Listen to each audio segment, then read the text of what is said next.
Hello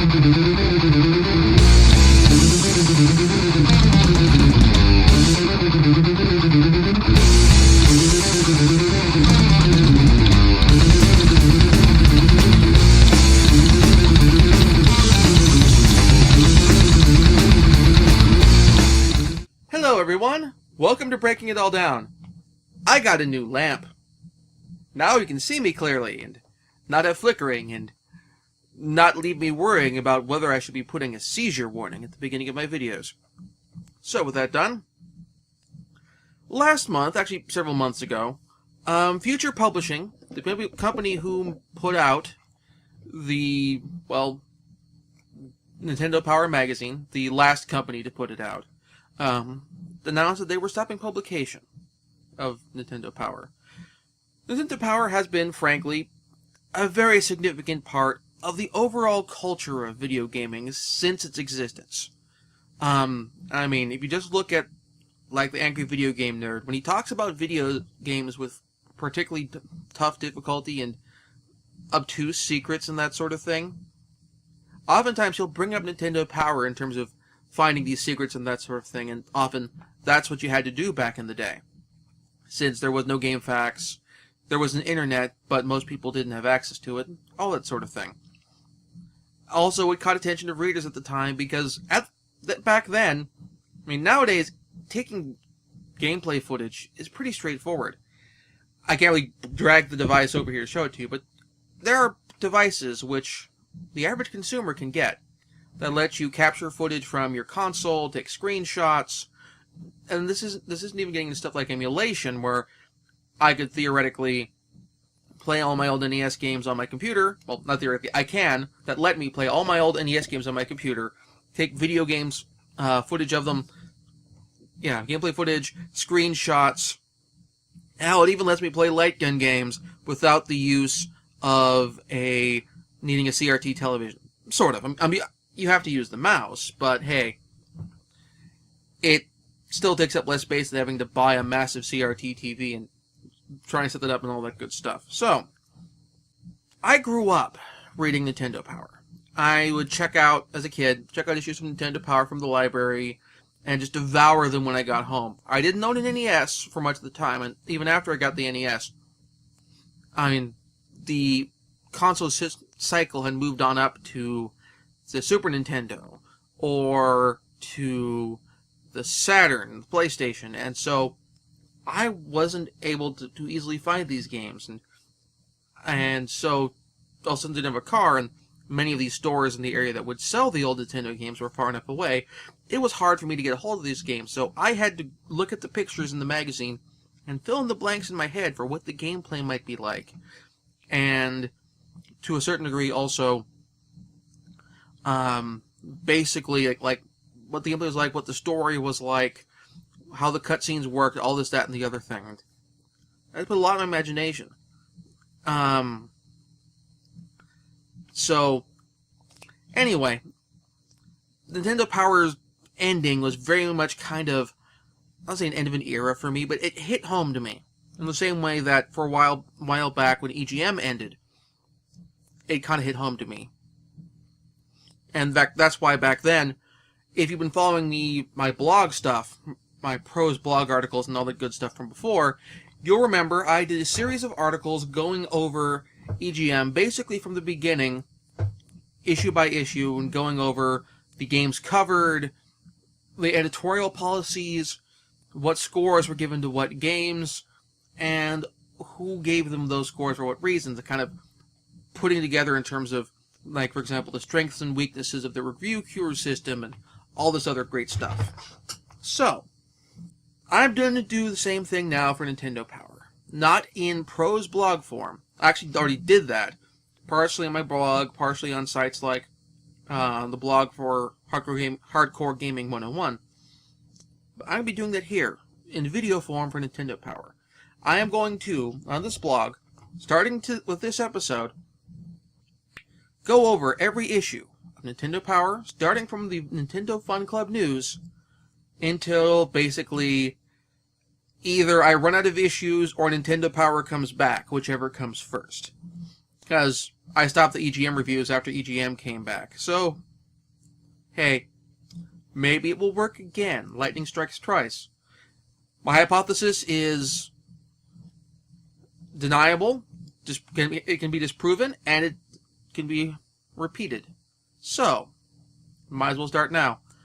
Why didn't I do this for GamePro, before you ask? Well, in short, GamePro is a lot more work than it is for Nintendo Power. Nintendo Power is basically confined to one system or one small family of systems, whereas with GamePro, I got to review NES, Super Nintendo, Master System, Genesis, TurboGrafx 16, and the various family of systems there. Possibly also Lynx, and yeah, at least like 6 systems. Whereas here, I'm only having to go through like 3 systems at a time in terms of game output. Oh, and Sega CD and other CD-based systems. So yeah, about like 6 systems, only going from 6 systems to like at most 3 at a time. Keeps things fairly straightforward and simple. This is basically going to be my dalliance in chrono gaming.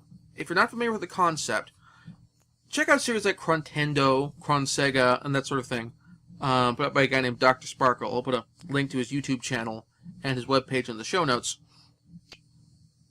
What the idea is for what he does, what Dr. Sparkle does, is he's playing through all the games put out for a particular system, or for a particular system in order of release. The idea being is to play and review everything, the whole console library, from the great titles for Nintendo like Metroid, Legend of Zelda, and Mario, to stuff like Action 52.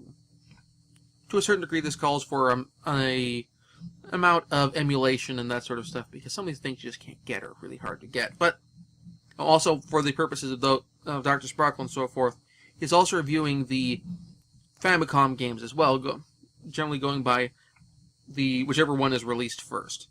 But anyway, for me though, I'm narrowing my scope to just games which are featured in Nintendo Power.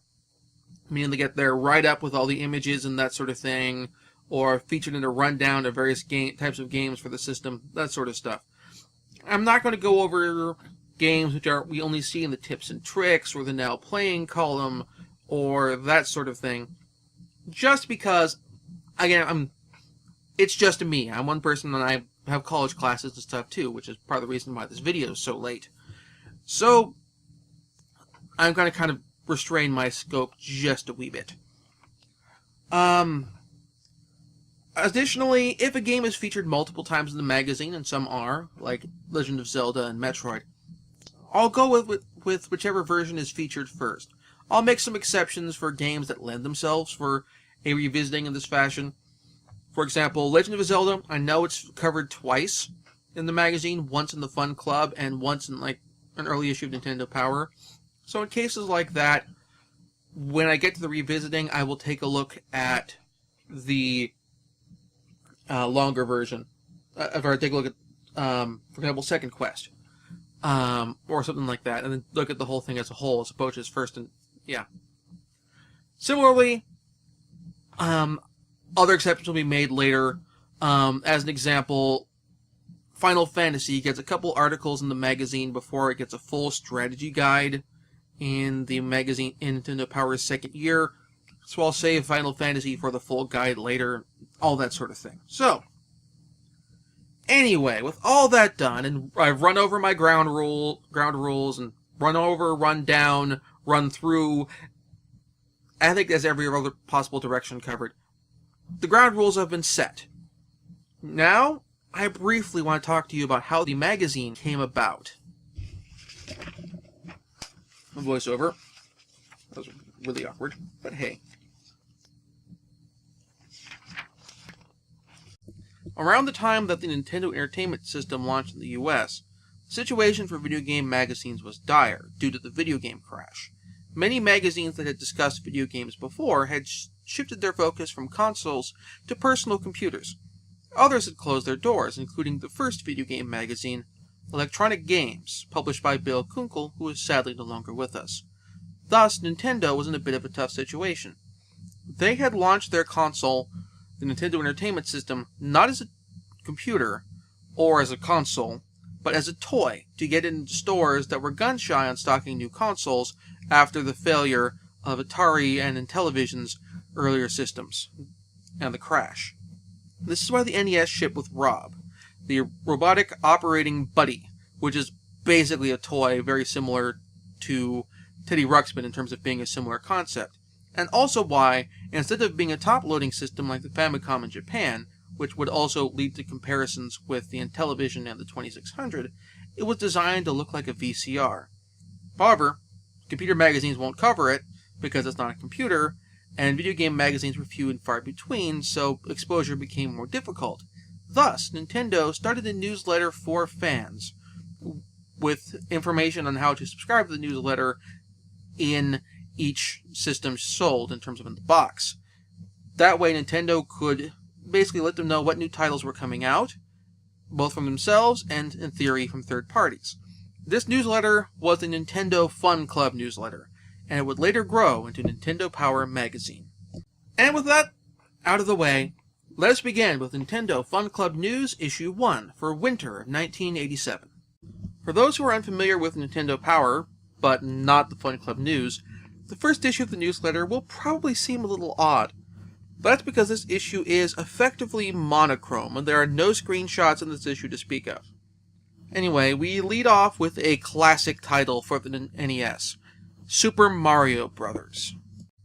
Super Mario Bros. Is one of those games that, all things considered, probably should have been bundled with the NES from the very beginning. Honestly, the only reason I can think of why they didn't is because this is not a game that Rob could play, and they're probably limiting themselves to games that would work with Rob. Not would work well with Rob, because the games that did ship, like Gyromite, didn't work well with Rob at all, but Rob could play them. He could not play this. Either that, or the NES version of Mario just simply wasn't ready in time for launch. That's the only reasons I can think of. In any case, Super Mario Bros. Basically is a game changer in terms of the platformer genre. Kind of literally. All of the elements that Mario has here, while individual pieces may have been incorporated in games before, particularly in the platformer genre, Mario combines them all into a cohesive whole just so perfectly that it is the platonic ideal of the 8-bit console platformer for any system. Master System, TurboGrafx 16, or the original TurboGrafx, or the NES, all of it. From the way Mario handles when he jumps, where the height of your jump varies depending on how much pressure you put on the button on the controller. His inertia, the way he skids when he's been in a run and you have to bring him to a stop. All of these little things which combine to just one perfect whole, making this really one of the best games of the NES period, what makes it impressive that a game this solid and this definitive of really video gaming in general would come out so early in this console's life cycle. As a full disclaimer, I have beaten Super Mario Bros., just not without assistance. I've used the continued code, I've used warp zones, I've used emulators and save states, I've used the save function on Super Mario All-Stars. I have never beaten it in a no continue, no warp playthrough, which is why that footage wasn't from one.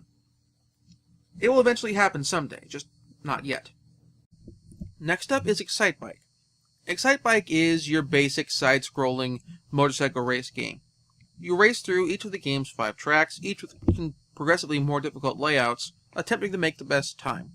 The layouts usually involve hills of various sizes, steep jumps, patches of mud that will slow down your bike, and plus some speed boosts. Other than that, your character has to worry about maneuvering through the track, using your up and down arrows, and adjusting the angle of the bike using the forwards and backwards arrows. A accelerates, B speeds up running to your bike when you go down, several other purposes. Gameplay is very trial and error. Usually, it takes a few runs of the level to get things down quite right before you can finally hit the time the game was looking for. As it is, the game is basically only 5 tracks long, so once you've mastered the tracks, that's pretty much it. The game doesn't remember your high scores, and there isn't an actual 2-player mode, be it simultaneous or taking turns. The game has a second mode, Mode B, which basically has you run through the same series of tracks with a bunch of opponents, but it's really inferior to the main gameplay mode. This is mainly due to the fact that you can collide with the other racers, and the computer-controlled racers don't have as much, in terms of AI, as much as they have AS. Artificial stupid. Their movements are random and arbitrary. Some guys will just cruise in a straight line and unswerving. Some will just wiggle back and forth across the whole track, making it impossible to get past them, and thus causing you to wreck. Frankly, you'll find yourself crashing into these guys through no fault of your own. It is a terrible mode, and I've never spent any time seriously on it. There's no real way to practice or improve through here. You just end up getting wiped out. The third and final game covered in the first issue of the Fun Club News is Hogan's Alley. This is a light gun game, and it is basically the direct predecessor to games like Time Crisis and the Lethal Enforcer series. As the title of the game suggests, it's based on the Hogan's Alley training facility run by the Federal Bureau of Investigation to train new agents on quickly recognizing threats, firearms use, clearing rooms, and numerous other things. This game, on the other hand, basically gives you 2 or 3 targets at a time, asked to spot the gangster, and shoot him. It gives you 2 different modes. One, you're just presented with 3 targets in a row and told to shoot the gangster or gangsters. And another one where you go through the titular alley, with targets popping out and the player having to shoot them. Unlike the later titles that I mentioned, at no point do you have, are you shooting people? Every target in this game is a pop-up wooden target. When you shoot it, it'll spin around, or that sort of thing. There's a third mode where you're shooting cans, much like shooting Skeet and Duck Hunt, but the main attraction here is the gangster shooting. Again, this game is pretty basic. The main replay value of this game is for the high scores, but without leaderboards, there's no real reason to play. Now, the high score column in the magazine that would come later would fix this, kind of. After this, we get some human interest stories, both of them about video games tournaments. One is a Hogan's Alley tournament in New York, with kids going up against members of the NYPD. If you're guessing that the cops won, you guessed correctly. The other tournament is in Los Angeles, with celebrities playing Super Mario Bros. To raise money for the Scott Newman Foundation. The LA tournament is particularly notable because of one of the participants, who most people who know modern geek culture should be fairly familiar with. That person being one Will Wheaton. Will wrote about the tournament on his blog, and I'll attempt to find the article and put the link in the show notes. We also have a letters column for issue 1, mostly focused on singing the praises of Nintendo games. This is kind of notable in that, we have a letters column in the first issue of a magazine. Normally, we don't get those until the second or third issue. We also get some tips and tricks for the games covered in this issue, as well as an article about Fun Club members getting a subscription to Top Score magazine, which is essentially the precursor to EGM, complete with the same editor-in-chief, Steve Harris. Now to wrap this up, if you remember my blog recap stuff of Nintendo Power from back in the day, and by back in the day I mean a few years, I did a thing at the end which I referred to as my quality control, where I picked one game to give an actual review. Obviously, that wouldn't work here because I just reviewed everything. So instead, what I'll be doing for each issue of Nintendo Power is I will pick one game from each issue which I feel is something that is worth you hunting down and finding somewhere. Assuming you're not trying to be a completionist collector or that sort of thing, and are just looking for a bunch of games looking for building a library, and you're looking for some good games to start out with. For this issue, it's obvious, and actually for the Nintendo Fun Clubs to come, it's a pretty straightforward pick, but still, here, the choice is obvious. If you don't own Super Mario Bros. In any form, whether it's on the Virtual Console, whether it's the Super Mario All-Stars pack for the Wii, whether it's any of the other releases for any system, you should get a copy. It is honestly one of the greatest video games of all time. In terms of, I put it in the top 100. I haven't come to the conclusion of what my top 100 would be yet, but really any top 100 video games list is incomplete without this game on it. And if you've never played it before, you're missing out. You kind of owe it to yourself to give this game a shot, the chance it really deserves. There's no good reason not to. So next week is another movie review, and then after that we continue with the Nintendo Roundup with Issue 2 for spring of 1988.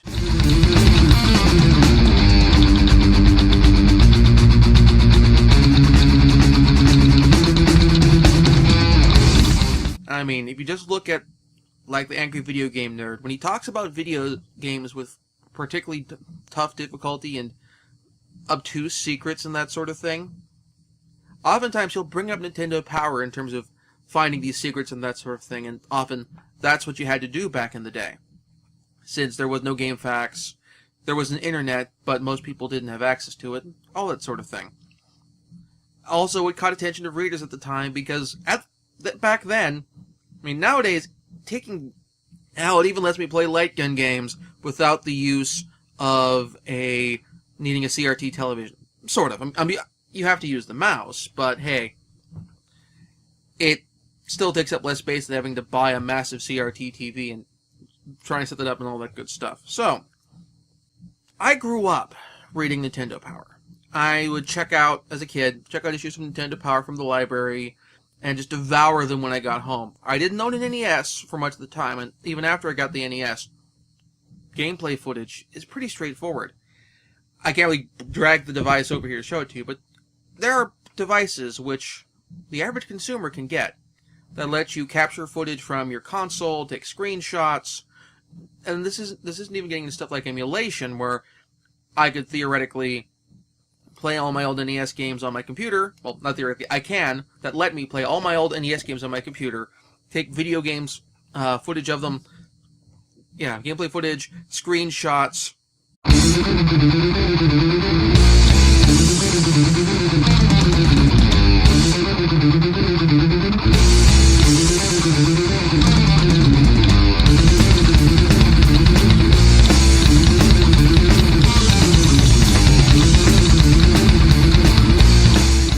Hello everyone, welcome to Breaking It All Down.